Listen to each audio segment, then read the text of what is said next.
মৃত্যুর ফেরেশতাকে আলিঙ্গন করা।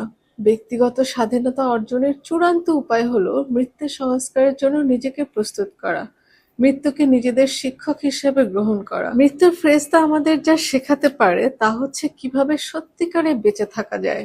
আমাদের সচেতন হয়ে ওঠে যে আমরা যে কোনো মুহূর্তে মারা যেতে পারি। আমাদের বেঁচে থাকার জন্য শুধু আছে বর্তমান। সত্য হলো আমরা জানি না আগামীকাল আমাদের মৃত্যু হবে কিনা। কে জানে?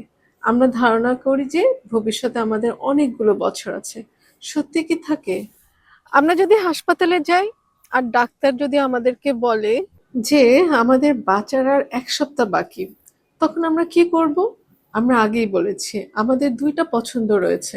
একটি হলো আমরা মরতে চলেছি বলে কষ্ট সহ্য করা, আর সবাইকে বলা বেচারা আমি মরতে চলেছি এবং বিশাল একটি নাটক তৈরি করা। আর অন্যটা হলো প্রতিটি মুহূর্তকে সুখী হবার জন্য ব্যবহার করা। আমরা যা করতে সত্যিই উপভোগ করি তা করা। যদি আমাদের বেঁচে থাকার জন্য মাত্র ১ সপ্তাহ বাকি থাকে, আসুন জীবনকে উপভোগ করি। জ্যান্ত থাকি। আমরা বলতে পারি আমি ঠিক আমি হতে চাচ্ছি। আমি আর অন্য লোকদের খুশি করার চেষ্টা করে নিজেদের জীবন কাটাতে চাচ্ছি না। তারা আমাদের সম্পর্কে কি ভাবছে তা নিয়ে আমি আর ভয় পাবো না। আমি যদি ১ সপ্তাহের মধ্যে মারা যাই, তবে অন্যেরা কি ভাববে তাতে আমি কি চিন্তা করব? আমি হতে যাচ্ছি। মৃত্যুর ফেরেশতা আমাদেরকে প্রতিদিন এমনভাবে বাঁচতে শেখাতে পারে যেন এটি আমাদের জীবনের শেষ দিন। যেন হয়তো কোনো আগামীকাল নেই। আমরা প্রতিদিন এই বলে শুরু করতে পারি, আমি জেগে আছি, আমি সূর্য দেখছি। আমি সূর্য সবকিছু আর প্রত্যেকের প্রতি আমি আমার কৃতজ্ঞতা জানাতে চলেছি। কারণ আমি এখনো বেঁচে আছি।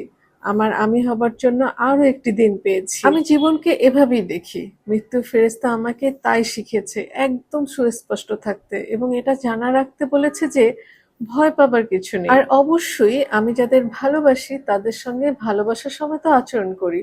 কেননা এটিই শেষ দিন হতে পারে যেদিন আমি তাদের বলতে পারছি যে তাদেরকে আমি কতটা ভালোবাসি। আমি জানি না তাদের সাথে পুনরায় দেখা হবে কিনা। সে কারণে আমি তাদের সাথে লড়াই করতে চাই না। যদি এমনটা হয় আমার সাথে কেউ একজন বড় একটা লড়াই হলো, তার বিরুদ্ধে থাকা আমার সমস্ত আবেগময় বিষ তাকে আমি শুনিয়ে দিলাম, আর পরদিন সে মারা গেল। উফ! হায় ঈশ্বর!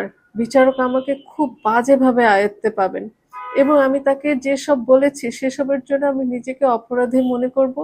আমি তাকে কতটা ভালোবাসি সেটা না বলার জন্য আমি অপরাধী বোধ করব। যে ভালোবাসা আমাকে সুখী করে তা হলো সেই ভালোবাসা যা আমি তার সাথে ভাগ করে নিতে পারি। মানুষটিকে আমি ভালোবাসি, সেটা অস্বীকার করা কি দরকার? বিপরীতে সে আমাকে ভালোবাসে কিনা তা গুরুত্বপূর্ণ নয়। হয়তো আমি কালকে মরে যেতে পারি, অথবা সে। এই মুহূর্তে যা আমাকে সুখী করবে তা হলো মানুষটিকে জানতে দেওয়া যে আমি তাকে কতটা ভালোবাসি। আপনি এই কায়দায় নিজের জীবন কাটাতে পারেন। এমন করার মাধ্যমে আপনি মৃত্যুর ব্রতের জন্য নিজেকে প্রস্তুত করতে থাকেন। মৃত্যুর ব্রতের মধ্যে যা ঘটতে চলেছে তা হলো আপনার মনের ভিতরে থাকা পুরাতন স্বপ্ন চিরতরে মরে যেতে চলেছে। হ্যাঁ, আপনার মাঝে পরজীবীর কিছু স্মৃতি থাকার কথা, সেটা পরজীবী মরে যাবে। পরজীবীর স্মৃতি বলতে বিচারকের ভিকটিম আর আপনি যা বিশ্বাস করতেন সেসবের স্মৃতি।